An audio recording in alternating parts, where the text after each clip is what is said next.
Coming up on this episode of The Village Idiom. Person wrote, I was at the courthouse today and witnessed a 4-foot-tall felon go down a flight of stairs. It was a little condescending.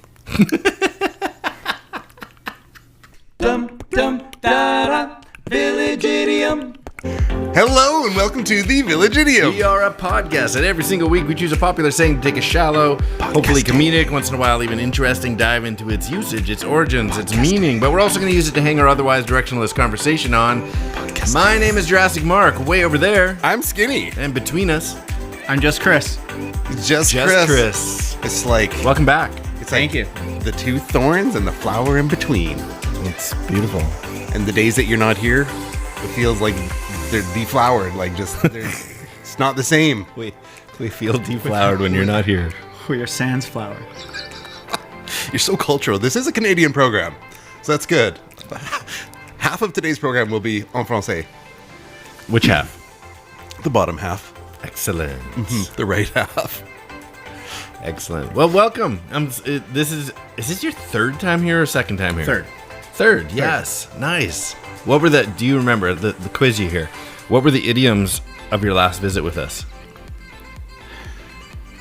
I don't know. Changed your life. You know what's great about that is this exemplifies our listeners. What did you listen to? Couldn't tell you. What was it about? I literally can't tell you what I had for lunch today, though.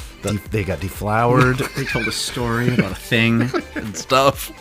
It happened. Well, it's good. Man, longtime friend of the program, personal friend of ours. Man, since like a teen. Like 14. Yeah, so what are we coming on here? How many years has it I'll been? be 38 in... Is it 24 years that we've been? That's crazy. Yeah. That's awesome. Yeah, it's pretty crazy. Yeah, it's so good. And I've grown up, and I've had a couple kids. I've had a few kids, but Yeah. I haven't grown up. Working on it. I've gained some hair. You've lost some. Leave my back out of this. Having man, it's just it's funny having like people you know that long. Yeah. Yeah, it's crazy. It's great. So have I known you? You've known him longer, or was I around? You were around. Okay. Yeah, you guys are working in the same place. All right. Oh, I was working there already. I think so. Okay. But you're 14-year-olds. What do they know really? When you think about it. Yeah. What do you remember? You don't even remember that you lit candles as a kid. I lit them somewhere. My parents Stay right on your mic here. My parents, my parents say that I would be up at night and I'd light candles once in a while. It's like, that's a really weird behavior. And then I see the way my kids act, and I'm like, oh, it's hereditary.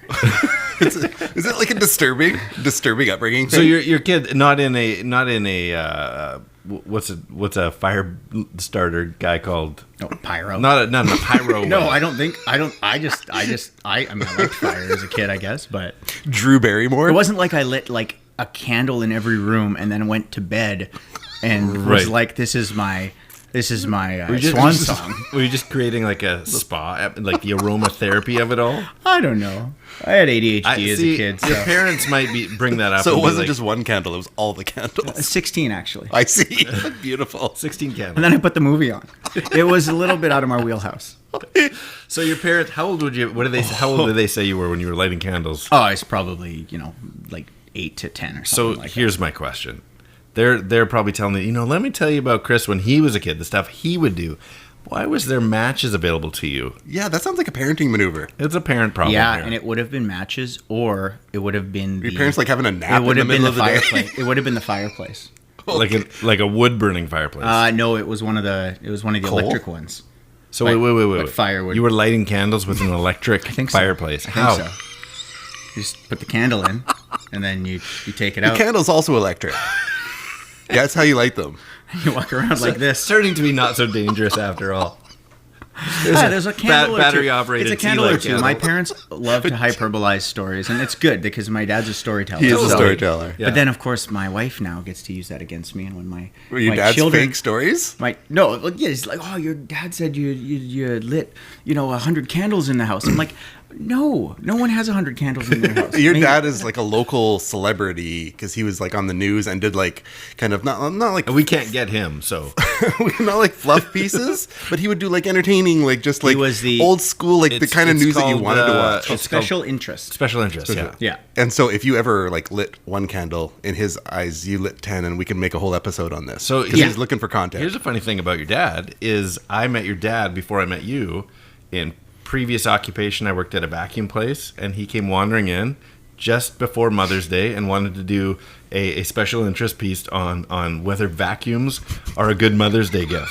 I hear they suck. It was there it is. It was hilarious. It was fun having him in the store. that's Like whatever funny. you I didn't need. know that. Yeah. That's the that's first time awesome. hearing. That's a good Yeah. Dave That Gary is a good story. Dave It was Gary fun. story. Yeah, and he didn't interview me, but he asked one of my employees there, like, do you think it's a good gift? Like, do moms want to receive a vacuum, or is that just assigning them? That's Work. 100%. If Yeah. I got my wife a gift that imposed upon her a chore, that would be in the doghouse forever. This is a pretty terrible thing, unless they ask for it. I remember like my first Christmas, my wife said, "I'm like, what do you want?" Like, because I'm just thinking frivolous crap, because that's what I like. Right. I And- think that's what Christmas and birthday should be. It's frivolous crap that you wouldn't buy yourself. That. And so she's like, I really would like a bread box. I'm like, I was like I couldn't process. Like from the 1800s. Do you want a butter churn too? What's a bread box? You want a cow? All I know is it's part of 21 Questions. Is it larger than a bread box? Good luck finding a bread box. It might as well be a nostalgic piece. Exactly. Like go to the antique store. Yeah, yeah. I want a bread box. So anyways, I found her a bread box. Nice. Yeah. Do you still have it? Does she still use it? Was it a good gift? No. It was no. No. No, it wasn't a good gift. It was plastic. It wasn't Came with a frivolous. bread tie. Well, the idea that bread stays fresher inside this box, I just don't know if that's scientific, right? It doesn't sound like it makes sense.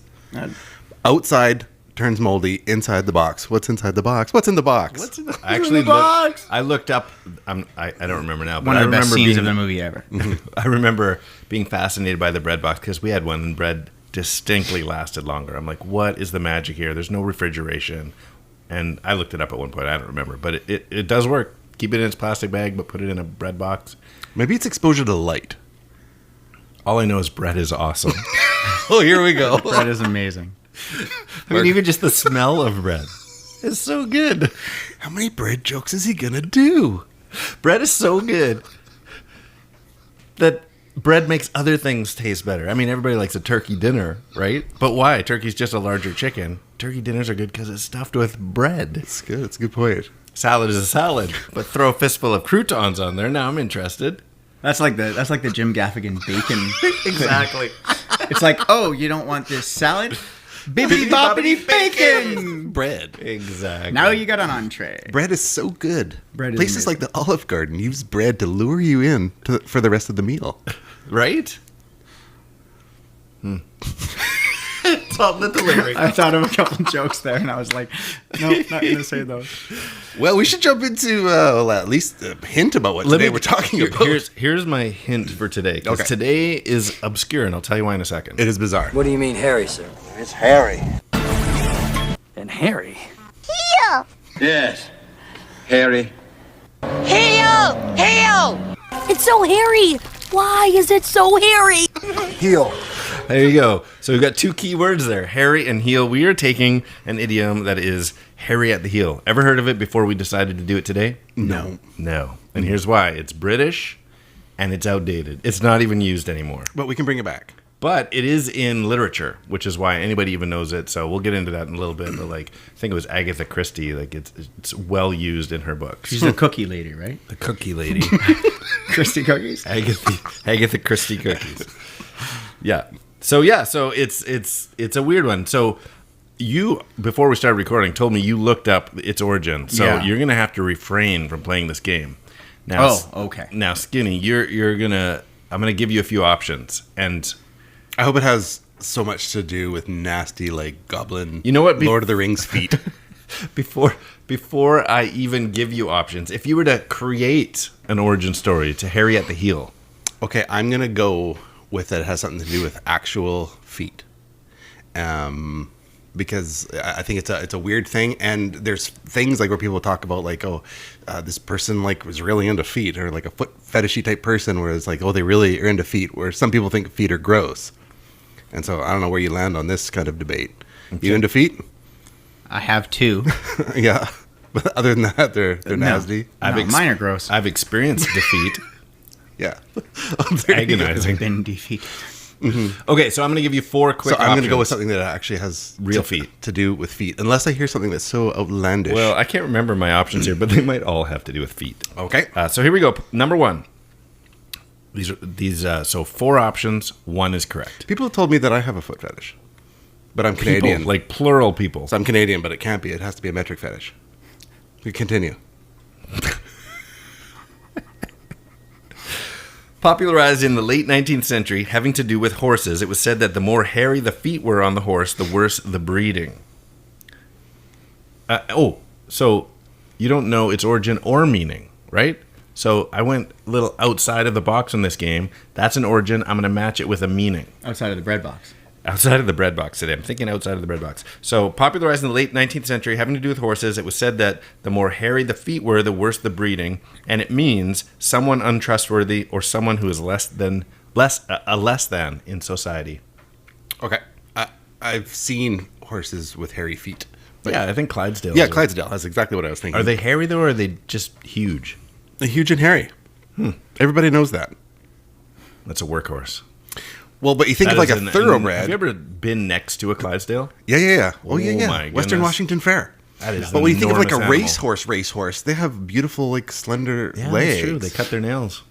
If I saw like a big, like, it would be like a horse running around in Uggs. Like a big hairy, like, it would just look wrong. Sometimes someone's tried that, right? The girls putting Uggs on horses. 100%. I think that's where I think it's great that they're called Uggs because I think they're ugly. Yeah. So if you put like Uggs on a thoroughbred, Clydesdale. All right, continue. So that's option 1. Option 2. This idiom comes from the Bible, specifically regarding Jacob and Esau and an incident at their birth. They're twins. Mm-hmm. And it means someone who is considered conniving from the time of their birth. Hairy.At.The.Heel. Conniving. So if you don't know the biblical... I do know the biblical story. Wait till origins. Too. And that is clearly unfoot related. That's a hand related story. I think you're trying to throw me off. I'm going with horses. What do you mean hand related? I know the Bible story too. It wasn't that he had hairy feet. No, Jacob was... Or not Jacob. No, it was the dad reached out for him and felt that he was hairy. And so it's not like he reached out for his That's when they're foot. adults. When they were born as twins... the hairy one came out, and then the non-hairy one reached out and grabbed his heel. Sure. At birth. Oh. Yeah, I Which is a funny scene, I think. Okay. You just gave birth to an ape of a baby, and then out comes another hand and grabs the foot of the ape. Who delivered the mother? So... It was Rachel, right? Rachel and Leah. And, oh my goodness, who's the father? Abraham. And she reached out and many sons. She reached... It's not... No, it's Abraham... Isaac and Jacob? Oh, yeah. Okay. So she reached out and grabbed the hand. No, the other the twin brother did, from the womb, through the It's Jacob mother. and Esau. Yeah, Yes. Jacob and Esau. Who is Harry? Jacob, right? Who's on second? Harry and the Hendersons. Continue. Anyway, that's option Great. 2 is the Bible story of the birth, the hairless baby reaching the hairy heel of his brother from the womb. Number 3, in the mid-18th century, it referred to a conning huckster. Hairy.At.The.Heel had nothing to do with feet at all. Instead, it referred to the heel of the hand. If someone was Hairy.At.The.Heel, it was obvious they had something up their sleeve. It means someone who's deceptive. Isn't that a palm? Well, isn't that a foot? Touche. See? French. See? That's our bilingual program. Continue. All right, and the last option. Although this idiom only dates back to the 1790s, it's prehistoric in origin. When describing a seemingly pachyderm-type footprint found in the ice, archaeologist George Cuvier said, however, it was Hairy.At.The.Heel. Means to describe something astonishingly new or confusing. You said a random name that sounded very French, like Cuvier or something like that. That messed me up right just there. my contribution to the French portion. That messed me up because I was episode. going. So I think your Jacob and Esau one is full of crap.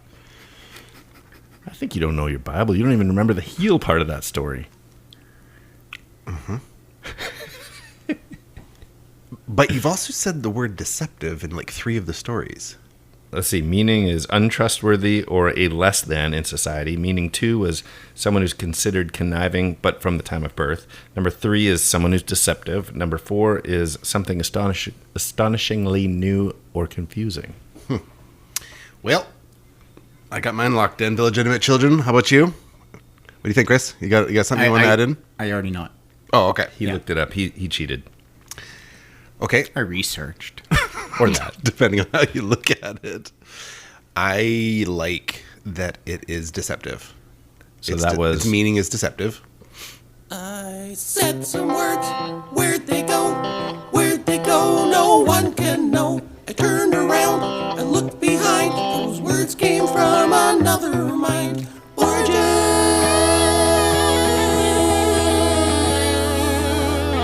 So you went with the option of the, it was about the heel of the hand, therefore hairy heel, something up their sleeve. I don't being think it has, deceptive. I don't think it's any arm-hand related So Bible. you started your I don't guess like 2 or with, 3. I know it's about feet, and you chose the hand. No, I don't think it's 2 or 3. Don't think it's 2 or, you chose 3. Well, you said deceptive. I understood deceptive and like in 1, 2, and 3. No. So you were choosing all 3. Just 3 was deceptive. I was narrowing my odds, Chris. He was being deceptive. Okay, let's get into the answer. Who cares what you answered? The earliest related usage that I could find was 1833, which was this quote. We never saw a lady's fine-limbed palfrey, anybody know that word? At the Ploya, nor a hairy-heeled cart horse used at a roadster. It's a horse. It's a horse. So we're going to get into this. It was in Agatha Christie's, a bunch of her novels. One quote was, the colonel delivered himself of the opinion that Godfrey Burroughs was slightly hairy at the heel. And then later, another one, a book called Back Numbers in 1954. It says, describe someone as a cad, a bounder, an outsider. Didn't we just talk about outsiders? Mm-hmm. And hairy at the heel. Putting it simply, it was a person ill-bred. Like it was a person who was less than others. It was a scoundrel. A scoundrel, but a lower-class person. Like so that was the thing in my people might research. go, they're probably inbred, you know. I had raised poorly. Raised poorly, I didn't know how it translated into your things, but raised poorly. Yeah, so there, even when it was in use, because like I said, it's outdated, it came with a bit of snobbery. Even a person who uses it was almost, so it was English, but it was upper middle class, and they said a lot of landed gentry used it. I had to look that up, but it was landowners that made their living just off of rent in the 1800s. And so they would use it with just being, you know, raise their nose up and be snobs about it. So it almost put emphasis on the person saying it as much as it was the person they were referring to. So so I got another quote or so, but I'll get to. Oh, here. I will read this quote. Sorry, I keep cutting you off. I came across this thing on being regarding prisoners. And it was a little joke that someone had written in regarding like ill or poorly raised. And the person wrote, I was at the courthouse today and witnessed a 4-foot-tall felon go down a flight of stairs. It was a little condescending. That joke is criminal. That is, wow. I didn't think the punchline was coming that quickly. I didn't either. It caught me off guard. That was brilliant. I am calling my dad after we're done recording. That is a my dad joke right there. Oh, it's funny when you come across those little gems. You're like, that cracks me up. That's so stupid. Anyway. Okay, here's a quote from John Buchan's Hunting Tower of 1922. So it goes like this. This sort of sets the social status of people, too. I can't say I ever liked him, and I probably should have a British accent for this, but you know how good I am at that. I can't say I ever liked him. Nope. And I've once or twice had a row with him, for he used to bring his pals to shoot over Dal Quarter, and he didn't quite play the game by me. But I know dashed little about him. We should use that more often. I know dashed little about him. I don't know. It seems like it sounds like you rearranged the letters in what you meant to say. I know dashed little about him, for I've been a lot away. Bit hairy about the heels, of course. Bit hairy about the heels. A great figure at local race meetings and used to, so blah, blah, blah, goes into horse racing, but it's a part of the story. So the reference is about horse racing in this quote from this book, but it's actually spot on because we haven't even got to actual origins. We've just referenced some quotes, but the term came out of the bloodstock breeding of horses. So it used to be thought that a poor sign or a sign of poor breeding was hairy feet on the horses, and that was a giveaway tale. I can see that with people. If you're at the beach and some lady has just hairy knuckled toe situation, that's not good. That's not good. It's not good. No, because I don't know if you see just that's poor breeding. Is that poor breeding? That's just poor something breeding. looks wrong. So it's meant to be about thoroughbred race horses, but any horse, like we already touched on it, right? Any horse that had hairy feet were workhorses, like a Clydesdale. And so it kind of, both through the breeding reasoning and through a hairy-footed horse, was a worker class, a working class. But that hairy aspect of things, I think, just throws me off. Like when you see people that are just it's. I don't know. The only thing that I can kind of link to it is like if you think like a situation is hairy, like a situation isn't like on the up and up. Yeah. So like that's kind of the only thing I can It's really a hairy situation. parallel to what the actual meaning is. It's like, Yeah. but then it's at the heel. It's like, okay. If I was to look at someone's feet and they're all hairy, I'm just repulsed. Like I don't know what it is. There's something that's ew. Sort that out. At least if you have all your toes or something, because one thing I can handle, because I am lactose intolerant, is that when someone is just the bad foot situation, I can't handle it. It throws me off. If somebody's missing toes, you have an issue because you're lactose intolerant. Thanks. I had to felt like it needed to be spelled out a little bit. Do you? I was going to let it completely slide. Those who enjoy. So the funny thing is I was guessing before looking it up, and the reason I included Jacob and Esau is that was my guess. I'm like, when they're born, he reaches out, grabs his hairy heel. It has to come from that. I think you're adding the hairy part in, because his arm was hairy, he was a hairy man. His whole body was hairy. Having read through the Bible, I just don't recall it being a hairy heel. It was a hairy head to toe, which I the heel is don't between see the him head being and the toe. like a little mini Wolverine. Yeah. You birthed the. Haven't you ever seen You birthed the Wolverine. like those guys Eddie that are Munn. in the circus and they're just covered in they look like a wolf man? So that's what you think That's what I think Jacob was. he was a wolf man? He was a wolf man. Minus the full moon and the howling and the transformation. But I picture him the fact that it's mentioned that much and his brother put on. And that's his where you brother get put on Jacob, goat Jacob skin. and the Esau. vampire. The Wolverine. Oh, I don't know. I know what you you're just saying. went Twilight there. Twilight. I thankfully have no clue. Is Jacob about the anything werewolf about in that? Twilight. No, he's a... Jacob is the werewolf one. But we're talking about Esau. But do you think they're... Oh, Esau's hairy? Well, you're the big Bible I can't theologian. remember now. Think One it- of them is hairy. Yeah, one of them wasn't. One Esau. reached out from the mother's spot and grabbed Jacob was his brother's hairy Jacob heel. reaches out to get Esau, and that's his whole tag along thing because Esau has the birthright, but he's super hairy, and he has to Right. steal the birthright. Right. Yeah, Anyway, it's not important. I'm gonna go look. At Anyways, it all I'm later. saying is that if you're a hairy overly baby. hairy and you're at the beach, then that's not good. You have to control I that. don't want to be Like braid it or something. what people would say if you saw me at the beach, you'd be grossed out as well. So I don't know. Okay, this isn't even going to the Bible. This is going to Wikipedia. Well, that sounds good. Anyone can edit that, That's true. Oh, and now I can't find it. Okay, so Genesis 25:26 states that Esau was born before Jacob, who came out holding on to his older brother's heel as if he was trying to pull Esau back into the womb so that he would be the firstborn. Mm-hmm. So the little swaparama. Oh, wait, so... That's like a horror movie plot line. Yeah. That's like the I'll be the firstborn. it's like the person escapes the room, narrowly escapes the room, and then something pulls it back and you see its finger. Womb. What did I say? Room. Oh, okay. So narrowly I escapes the misspoke. room. It was womb in this case. His hairless creature arm comes From out the Black Lagoon. Wow, that's nasty. I really enjoyed your demonic crawling back from the womb. I will be the firstborn. That's nasty. Like, and there's an echo effect and everything. It's crazy.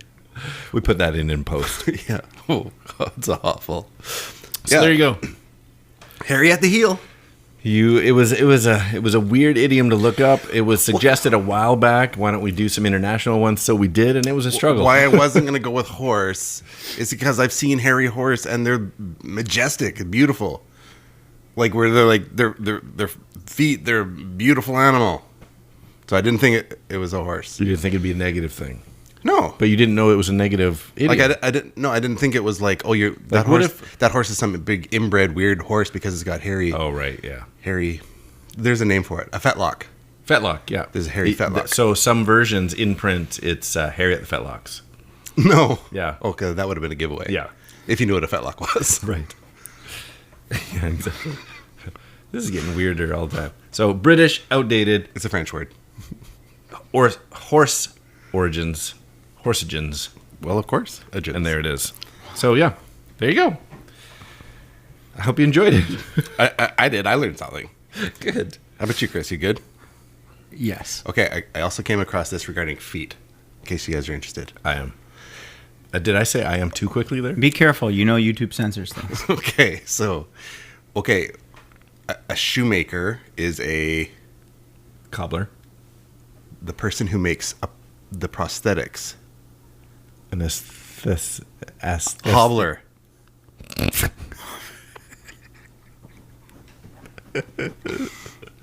Think about it. Mm-hmm. Think about it. Interesting. Yeah. Why is the dessert called a cobbler then? You know, bread is so good, it could be a dessert. Somebody might say, you want some pudding? You're like, what, am I 5 years old? But if they say, do you want some bread pudding? I'm just saying bread is amazing. I had bread pudding for the first time like a couple months ago. For the first time? Yeah. Did I you wish I like was it? there. I Did you did. take a picture of the No. experience? Okay. Tell us about it. My wife ordered it. We were at a restaurant for our anniversary or something. We were celebrating something, and she's like, "Get the I don't know. We get the bread pudding. It came in a box. No, I'm kidding. We get the bread bread. box. We Bread get the pudding bread box. box. We get the bread pudding, and I'm like, this just looks like it doesn't look that Mushy appetizing. cake, It yeah. looks like Mushy exactly bread. right. And I ate it, and I was wet like, croutons? okay, it was pretty good. Not gonna lie. It's one of my favorites, actually. It's good. Somebody, Celebrating something. I don't know what it was. She's going on about something. I don't know. I wasn't really paying attention. Anyways, whatever. So how long have you been married now? It'll be 7 years it'll be 6 years in May. It's like a time machine. Time is just ripping. To just fuse everything all together, I might have said this before, but your dad kind of did a special interest piece on your wedding. He or did. marriage It or was one of the last that it was in the last year and a bit of his career, and he did. He had never been to an Indian wedding. He had never been part of that. Going and doing all that. Genuinely emotional watching his take on it. Well, his take on it, I think it came mostly from the fact that his family just grew tenfold after that. And Right. Before, like we get my mom and dad, they had 2 kids, small family. Like we have very little family, even in Canada. So Marrying into an Indian family is like- into an Indian family is like going from like one extreme to the other. Like it's like population control to like the Yeah. opposite. Population out of control. But no, they liked it. There was a lot of fun, and Yeah, it was Yeah. a very touching video. yeah, it was cool. Yeah. Cool. Good times. Well, we were heading into the home stretch. Yeah, which you know what that means. We that should means dive into some riddling. Riddling is a game we like to play. It takes a 2-part trivia-based question, requires a 2-part but overlapping answer, overlapping by syllable, word, or word. So, for example, last week we left you with our idiom was getting a second wind, and we left you with this little riddle. This was yours, so you can do the honors. It was I don't remember. Yeah. finding your Did I strength write it again down? for the 10th version of the Legends of Zelda franchise. Finding your strength again for the 10th version of the Legends of Zelda franchise. Getting a second wind maker? Taker. Wind taker. Yeah. Oh, no, you're right. Wind Waker. Wind Waker. Wind Waker. Yeah. Yeah. Wind Waker. You brought her. You Wind Waker. Wind Waker. Why does that sound like a GoldenEye gun? Wind Waker. Is you thinking because of Moonraker? That's exactly what I was thinking Moonraker. about. So similar, but not even close. It's the Wind Waker. So I've got a couple. Okay, I've got a couple. I got one. Sweet. You got one? Great. Okay. And I'll even think of one on the fly. Perfect. You know what? I'll go first, just because we were just talking about Moonraker. Okay. We'll switch it up a little bit here. Okay. This Roger Moore movie, where James Bond meets Christopher Walken, is Greek mythology featuring a Trojan War hero with a specific weakness. It's long, it's wordy, but can you figure it out? Tell me again. All right. This Roger Moore movie, where James Bond meets Christopher Walken, is Greek mythology featuring a Trojan War hero with a specific weakness. It's a story of Achilles, right? A View to Achilles. A View to Achilles. Oh, that was deadly. There it is. One for Skinny. So I just went with it because you brought up James Bond. Okay. When it kept it fresh. Illegitimate children, chime on in. I'll do one, and then we'll let Chris jump in here. Okay. Go ahead. Make my day, you untrustworthy English idiom. I got it already. Read it again. Go ahead. Make my day, you untrustworthy English idiom. You just stole his. Now. Did. Do you want to say it for us then? Dirty Harry.At.The.Heel. Sorry, man. There were so few choices with this. Started with dirty. It was. No, ended with Harry. Is that what it was? Yeah. Started with dirty. Oh, yeah. Good point. Mine was, why don't you make my day with this untrustworthy scoundrel? That's There you hilarious. go. That's good. But you're right. I was thinking of it. The reason I only came up with one is because you have to literally, unless you're going like into something that we spoke about that wasn't the idiom itself. Right. You have to do heel or Harry. And so, and I was also looking up Tom, Dick, and Harry. But it was that's tricky to find words to describe Tom, Dick, and Harry. right. Anyway. I've got two more, so we're Go good for for it. puzzles. If we Okay, want. yeah. Jump in another. Illegitimate children. It's your lucky day. Bonus edition. All right. This is kind of a. Yeah, well, I was trying to decide which one to use. This slow and steady wins the race fable is an old English way of calling you poorly bred.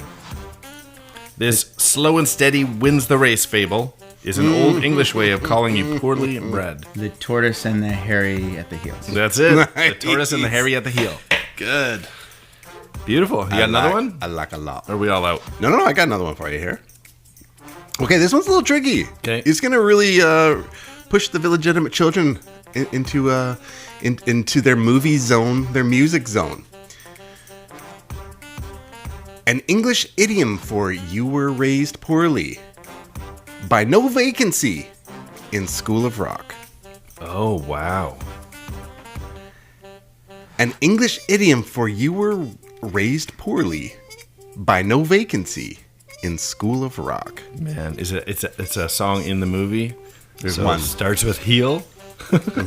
Healing place. Healing. Is it It's healing? a tricky one. It's heal me. Softly. I'm heartsick. Oh, man. I wouldn't. Yeah, that's a Googler. Is it? Should we Oh, save that for? Okay, we'll save that one for the end. Heal me, I'm heartsick. Heal me. So, Harry.At.The.Heel me, I'm heartsick. Yeah. Got it. Yeah. If you jumped in there for legitimate children, you get 10 points. That's a. It's man, narrow. If somebody It's actually. narrow. I mean, maybe we should have left that just to see if I know people got it. dang Alano is yelling into his You think? car stereo right now. Oh yeah. So it's bigger than the movie, that song? Oh yeah. Okay. Yeah, it leapt out past the song. Yeah. Okay. Well, I've got one more. Well, What's that? you can reach out to us Come on. out of me right now. You can reach out to us, illegitimate children, on Instagram at @village.idiom or email us thevillageidiompodcast at gmail.com. Or whether it's whatever social media hell you choose to drag yourself into, Facebooks, the Twitters, the YouTubes, Not the TikToks. not the TikToks, at 3 minutes gone. All right, here's the last one. I'm going to read it twice. Taking attendance at Hogwarts for this star, but showing his lowly status in society. So taking attendance at Hogwarts for this star, but showing his lowly status in society. And that is 3 minutes gone. Boom shakalaka. That's fun. It's good having you, man. Are you able to stick around to do another one with us? Sure. Okay. Nice. Oh yeah, let's record ahead. Yeah, we'll do a one up. Thanks for jumping in today. So if you are on your treadmill, you can get off now. If you're at your work, you can get out now. If you were eating, you can stop now. I got nothing. It's all made up. I'm Skinny. Go ahead. I'm just Chris. Just Chris. And I'm Jurassic. Jacob Anissa was the right answer, Mark. And these are the Village Idioms. You're a hairy lady.